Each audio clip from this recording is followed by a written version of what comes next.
নমস্কার সবাইকে। তো এটা হচ্ছে গাজনের লাস্ট ভিডিও। তো ওই দিন ঘাটে অনেকক্ষণ ধরে পুজো হয়, সেটা সবাই জানো।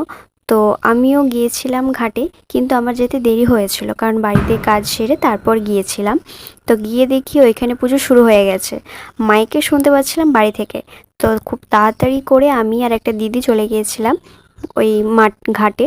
তো ওটা হচ্ছে একটা গ্রাউন্ড, তোমরা গ্রাউন্ডটা দেখে বুঝতে পারছো কত পরিমাণ ভক্তি হয়েছে। মানে কি বলবো, এত হয়েছে যে 4টে লাইন ধরে করাতে হয়েছিল। আমি যে বছর হয়েছিলাম সে বছর 2টো লাইনই কমপ্লিট হয়ে গেছিলো, কিন্তু এবছর আরও এক্সট্রা 2টো লাইন হয়েছে। তো এখানে পুজো কমপ্লিট হয়ে গেছে, এবার চারিদিকটা রাউন্ড দিয়ে ঘুরবে সবাই একসাথে। তো তারপরে যে সাজিতে ফুল থাকে আর ঘটিতে যে জল থাকে সেইগুলো সব ওই মাঝখানে যেগুলো রয়েছে ওইগুলোর দিকে ছোড়া হয়, বা কেউ কেউ কারো গায়ের দিকে ছড়ে। মানে ভীষণ মজা হয় এই টাইমটাতে আর এই দিনটাতে। আমি যে বছর হয়েছিলাম আমার তো দারুণ এক্সপিরিয়েন্স আছে, মানে আমার এই দিনটা সব থেকে বেশি ভালো লেগেছিল। আর একটা দিক থেকে খারাপ লাগছিল যে এতদিন পর্যন্ত মহাদেবের গোত্রে ছিলাম, কিন্তু এরপর আর থাকবো না। আর এটা দিকেও আনন্দ হচ্ছিলাম যে এরপর খেতে পাবো জল তেষ্টা, মানে মরে যেতাম পুরো জল তেষ্টা পেতো।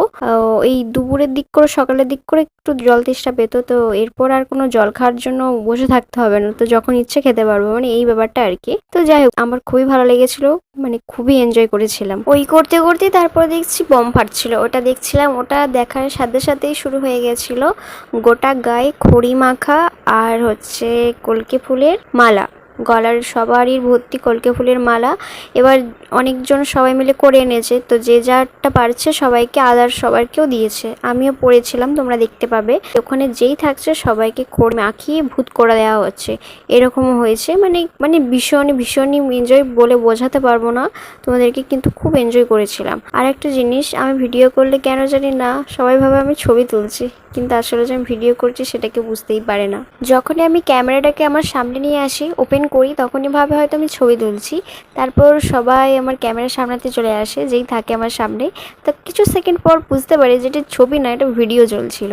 তো এরকম অনেক হয়েছে, আর ভালো লাগে এই মজাগুলো নিতে। তো যাই হোক, সবাই খড়ি টড়ি মেখে নাচানাচি করে চলে গিয়েছিল ডুব দিতে পুকুরে। তারপর ওদের যে ঝাঁপগুলো ছিল সেগুলোকে ডুবিয়ে ওদের যে বাড়ির সবাই ছিল ঝাঁপ ধরবে বলে তাদের মাথায় তুলে দেয়। তো আমি ঝাঁপ ধরিনি, আমি গন্ডির বরং কেটেছিলাম, গন্ডিটা বরং কাটবো বলে ঠিক করেছিলাম। তো তারপরে সবাই এগোতে এগোতে প্রণাম সেবা খাটতে খাটতে এগিয়ে যাচ্ছে, আর আমি এদিকে পেছনে পেছনে যাচ্ছি আর গন্ডি কাটছিলাম। আর একটা ব্যাপার বলি তোমাদেরকে, আমি শুনেছিলাম যে অনেক জায়গাতে নাকি ঝাঁপ ধরার ব্যাপারটা নেই, তো প্রণাম সেবা খাটাটাই রয়েছে, কিন্তু আমাদের এখানে ঝাঁপ ধরা, প্রণাম সেবা খাটা, গন্ডি কাটা সমস্তটাই রয়েছে। তো আরেকটা জিনিস আমাদের এখানে, সেটা হচ্ছে ফোঁড়। ওটা আমাদের আশেপাশের গ্রামগুলোতেই রয়েছে। তোমাদের ফোঁড় দেখতে কেমন লাগে জানিও, আমার একদম ভালো লাগে না, দেখলেই কেমন একটা লাগে। কিভাবে ফোঁড় করে ওই চামড়ার ভিতর দিয়ে দড়ি টানে, ছুরি, মানে বিশাল একটা বাজে ব্যাপার। তো যাই হোক, ওই ব্যাপারটা আমাদের এখানে নেই, কিন্তু অন্য অন্য গ্রামগুলোতে রয়েছে। আমাদের এখানে রয়েছে কাটারি সন্ন্যাসী, যেটা তোমরা ভিডিওতে দেখতেই পাচ্ছ। তো আমাদের এখানে করে দুটো বড় বড় হাড় কাত্তানের মতো দুটো রেখে দেয়, একটা গলার কাছে আর একটা হচ্ছে পায়ের কাছটাতে, মানে পায়ের একটু আগেটাতে। প্রচুর ধারালো হয়, একটু এদিক সেদিক হয়ে গেলেই কাটা হয়ে যাবে, এরকম এতটাই ধার থাকে। তো ওইটা রয়েছে, আর রয়েছে পুরো অনেকগুলো গোটা কাঠটা জুড়ে পেরেকে ভর্তি, ওটার উপরে শুয়ে থাকা হয়। এই দুটোই আমাদের এখানে হয়, তাছাড়া আর কিচ্ছু হয় না। তো ওইসব কমপ্লিট হয়ে যাওয়ার পর এবার বাকি রয়েছে শুধু ঝাঁপ ভাঙা, যেটা তোমরা ভিডিওতে দেখতে পাচ্ছ। ওপর থেকে ঝাঁপ দিতে হবে, একটা বড় বিশাল বড় বস্তাতে খড় ঢোকানো থাকবে, তাতে ঝাঁপ দিতে হবে, আর দুটো ঝাঁপকাঠি থাকবে, সেগুলোকে ফেলে দিয়ে ঝাঁপ দিতে হবে। তো ওটাই এখন চলছে, ওটা হয়ে গেলেই গাজন শেষ, আসছে বছর আবার হবে।